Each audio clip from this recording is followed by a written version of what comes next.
Quand Facebook supprime le compte de Dieudonné, certains crient au viol des libertés et des droits de l'homme. C'est une erreur.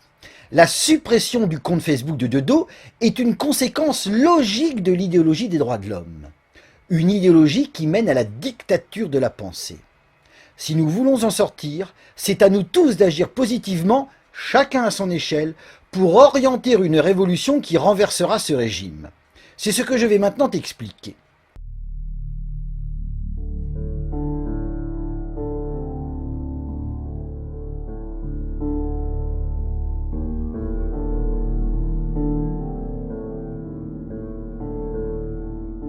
Facebook reproche à Dieudonné d'utiliser des termes déshumanisants à l'encontre des Juifs.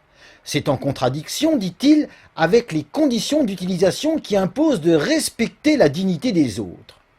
Or, cet impératif découle de 2 articles de la Déclaration universelle des droits de l'homme. L'article 1er qui stipule « Tous les êtres humains doivent agir les uns envers les autres dans un esprit de fraternité ». L'article 12 qui déclare « Nul ne sera l'objet d'atteintes à son honneur et à sa réputation ». En utilisant ce qui est qualifié de termes déshumanisants à l'encontre des Juifs, Dieudonné viole ces 2 articles.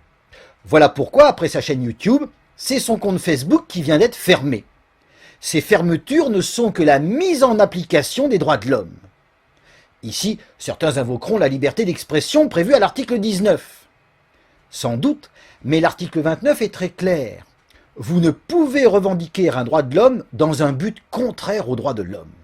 C'est ce qu'on appelle la liberté encadrée.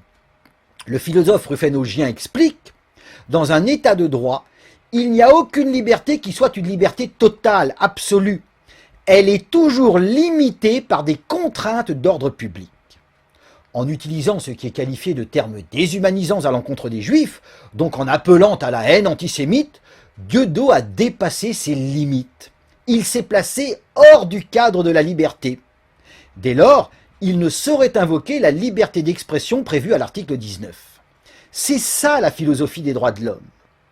Ici, certains objecteront que Facebook ne saurait agir sans s'appuyer sur la décision d'une instance arbitrale qui aurait reconnu la culpabilité de Dieudonné. Il est vrai que l'article 10 de la Déclaration universelle des droits de l'homme prévoit « Toute personne a droit, en pleine égalité, à ce que sa cause soit entendue équitablement et publiquement par un tribunal indépendant et impartial. » Mais à partir du moment où l'on prétend restreindre la liberté d'expression, alors un jour viendra où cette liberté n'existera plus du tout. Ce jour-là, les voix dissidentes seront étouffées sans qu'il soit besoin de faire intervenir des instances arbitrales, qu'il s'agisse de commissions de discipline ou de tribunaux. Dès 1840, Alexis de Tocqueville avait prévenu. Il écrivait « Si quelqu'un me montrait, entre l'indépendance complète et l'asservissement entier de la pensée, une position intermédiaire où je puisse espérer me tenir, je m'y établirai peut-être. Mais qui découvrira cette position intermédiaire? Vous parlez de la licence de la presse et vous marchez vers l'ordre. Que faites-vous? Vous soumettez d'abord les écrivains aux jurés. Mais les jurés acquittent et ce qui n'était que l'opinion d'un homme isolé devient l'opinion du pays. Vous avez donc fait trop et trop peu. Il faut encore marcher. Vous livrez les auteurs à des magistrats permanents. Mais les juges sont obligés d'entendre avant que de condamner. Ce qu'on eût craint d'avouer dans un livre, on le proclame impunément dans le plaidoyer. Ce qu'on eût dit obscurément dans un écrit se trouve ainsi répété dans 1000 autres. L'expression est la forme extérieure, et si je puis m'exprimer ainsi, le corps de la pensée, mais elle n'est pas la pensée elle-même. Vos tribunaux arrêtent le corps, mais l'âme leur échappe et glisse subtilement entre leurs mains. Vous avez donc fait trop et trop peu, il faut continuer à marcher. Vous abandonnez enfin les écrivains à des censeurs. Fort bien, nous approchons. Mais vous avez accru le mal. Car le pouvoir de la pensée s'augmente souvent par le petit nombre même de ceux qui l'expriment. La parole d'un homme puissant a plus de pouvoir que les cris confus de 1000 orateurs. Et pour peu qu'on puisse parler librement dans un seul lieu public, c'est comme si on parlait publiquement dans chaque village. Il vous faut donc détruire la liberté de penser comme celle d'écrire.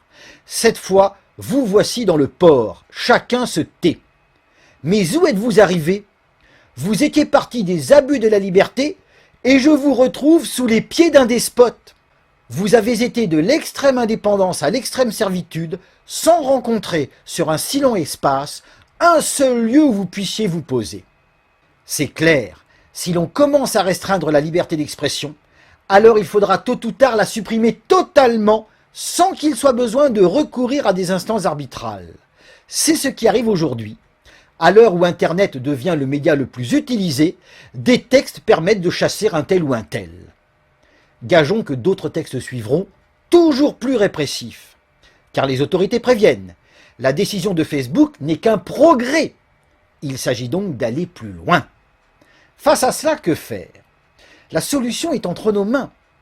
Comme d'autres, Dieudo va se réfugier sur des plateformes plus confidentielles, ce qui diminuera sensiblement son audience. Eh bien, c'est à nous de les y suivre et d'agir pour diffuser leurs messages. La révolution que nous attendons ne se fera pas toute seule. Chacun doit œuvrer à son échelle pour que le climat révolutionnaire s'oriente dans la bonne direction. Or, cela commence par la diffusion des idées, de nos idées. Finalement, cette censure généralisée doit être vécue comme un moment de vérité. Voulons-nous vraiment changer les choses ou écoutons-nous les dissidents juste pour nous divertir? Si c'est juste pour nous divertir, sans rien faire après, alors oui, les dissidents se réfugieront sur des plateformes de plus en plus confidentielles et leur audience ira décroissant. Si en revanche, nous voulons changer les choses, alors nous compenserons les effets de la répression en assurant, par notre action, la diffusion des messages des dissidents. La censure est un processus inévitable. Comme tout organisme vivant, le système se défend. Cette censure, on ne l'arrêtera pas en invoquant les droits de l'homme, je pense l'avoir démontré. On l'arrêtera en agissant à notre échelle pour diffuser le message de ceux que le système veut faire taire. Il ne sert à rien de gémir, ni de menacer, ni d'injurier. Il faut que chacun prenne en main notre destinée commune.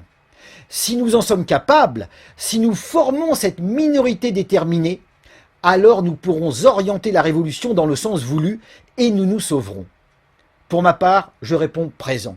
J'irai jusqu'au bout, quoi qu'il m'en coûte, sans jamais me décourager. Je vous invite à faire de même, chacun selon ses moyens.